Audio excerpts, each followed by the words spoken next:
Baik, Assalamualaikum warahmatullahi wabarakatuh. Perkenalkan, nama saya Muhammad Alwi, NIM 21020950111. Di sini kita akan membahas tentang dasar-dasar elektronika. Baik, di sini kita akan membahas tentang elektron dan proton. Elektronik sebuah istilah yang diambil dari kata elektron. Elektron merupakan satu dari tiga materi yang menyusun struktur atom, yakni inti atom, nukleus, proton, neutron, dan elektron. Setiap materi atau benda pada dasarnya terdiri atas atom, dan atom terdiri atas nukleus atau proton dan neutron dan elektron. Proton neutron adalah elektron menentukan karakteristik kelistrikan setiap materi. Hal itu menjadi penentu setiap materi dapat digolongkan sebagai konduktor, semikonduktor, atau isolator. Selanjutnya itu elektron dan proton. Proton bermuatan listrik positif dan elektron bermuatan negatif. Jika sebuah benda kekurangan elektron, maka benda itu akan dikatakan bermuatan positif. Akan tetapi, jika sebuah benda kelebihan elektron, maka benda itu dikatakan bermuatan negatif. Sedangkan jika jumlah muatan negatif dan muatan positifnya sama, maka benda itu disebut netral. Selanjutnya itu elektron dan proton.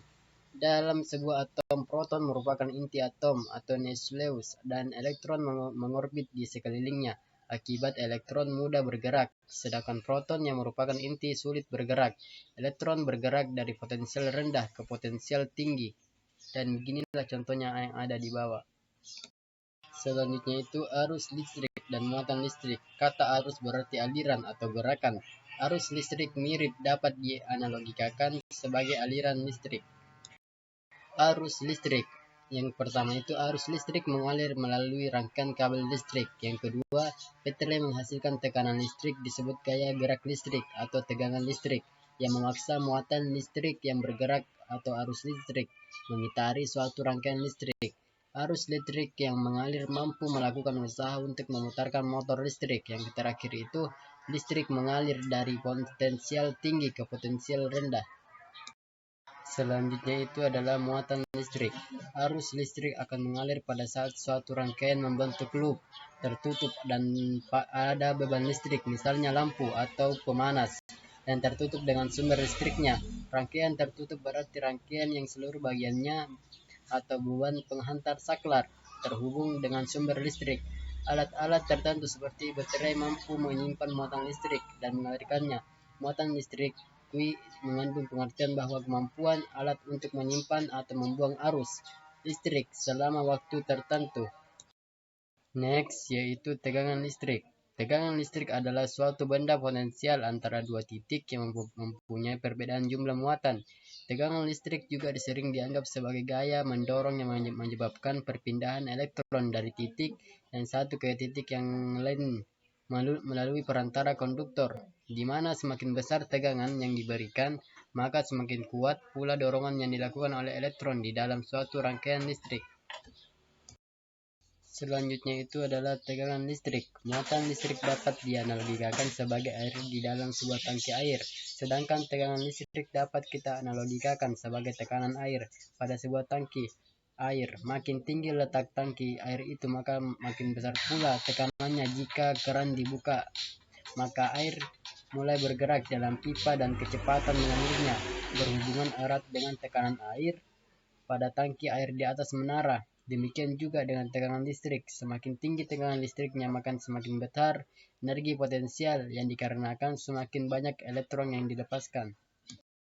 Selanjutnya itu penghantar listrik. Penghantar adalah suatu benda yang digunakan dalam teknik listrik atau elektronika untuk mengalirkan arus listrik dari sumber listrik ke beban listrik. Setiap bahan memiliki susunan atom yang berbeda. Letak proton pada setiap bahan tidak sama dan tidak teratur. Elektron-elektron selalu mengelilingi proton. Karena antara proton dan elektron ada gaya tarik besarnya. Gaya tarik ini tergantung pada jarak antara proton dan elektron-elektron. Bahan yang dipakai dalam teknik listrik dan teknik elektronika dapat digolongkan menjadi tiga bagian, yaitu konduktor, penghantar, isolator atau penyekat, semikonduktor atau setengah penghantar. Selanjutnya itu semikonduktor atau biasa disebut penghantar. Konduktor merupakan suatu bahan yang dapat menghantarkan listrik. Bahan penghantar mempunyai banyak elektron bebas sehingga dengan mudah dapat dipengaruhi keadaan sekitarnya. Elektron bebas ini dapat meninggalkan daya tarik proton apabila mendapat pengaruh dari luar berupa tegangan listrik, pukulan panas. Tegangan listrik ini menyebabkan elektron bebas bergerak atau mengalir. Aliran atau gerakan elektron ini mengakibatkan arus listrik. Selanjutnya itu bentuk-bentuk bahan konduktor. Yang pertama itu jenis konduktor bentuk padat. Yang kedua jenis konduktor bentuk cair. Sifat-sifat bahan konduktor: daya hantar panas, daya hantar listrik, koefisien temperatur tekanan, daya elektrotermo, kekuatan tegangan listrik, koefisien suhu tahanan. Isolator atau penyekat. Bahan penyekat isolator adalah jenis bahan yang sulit menghantarkan listrik. Hal ini disebabkan oleh bentuk struktur atomnya. Elektron terikat kuat oleh protonnya. Intinya, elektron dapat terlepas dari keadaan intinya apabila tegangan dari luar jauh lebih besar dari daya tarik intinya, yaitu dengan memberikan tegangan listrik yang sangat tinggi. Bentuk-bentuk bahan isolator. Seperti keadaan umum benda alam, maka penyekat memiliki bentuk-bentuk yang sama, yaitu padat, cair, dan gas. Hal ini berlaku sesuai dengan kebutuhan, sebab kadang-kadang perlu digunakan bahan padat, cair, atau gas, kecuali ada bahan yang dipadatkan. Jadi kedudukannya antara cair dan padat atau bentuk padat tetapi lunak. Sifat-sifat bahan konduktor. Yang pertama itu sifat listrik, kedua sifat mekanik, ketiga sifat termis, yang keempat itu sifat kimia. Yang ketiga itu semikonduktor, suatu bahan yang tidak dapat digolongkan penghantar tetapi tidak pula dapat digolongkan kepada isolator yang disebut bahan semikonduktor. Bahan semikonduktor adalah bahan penghantar listrik yang tidak sebaik konduktor, akan tetapi tidak pula sebaik isolator yang sama sekali tidak menghantarkan arus listrik. Pada dasarnya, kemampuan penghantar listrik semikonduktor berada di antara konduktor dan isolator. Yang terakhir itu yang kita bahas adalah tipe atau jenis semikonduktor. Semikonduktor yang telah dilalui proses doping yaitu semikonduktor yang impurity atau ketidakmurnian, atau semikonduktor ekstrinsik yang siap menjadi komponen elektronika. Dapat dibedakan menjadi dua jenis, yaitu N-type semikonduktor, P-type semikonduktor. Mungkin sampai sini saja pembahasan kita.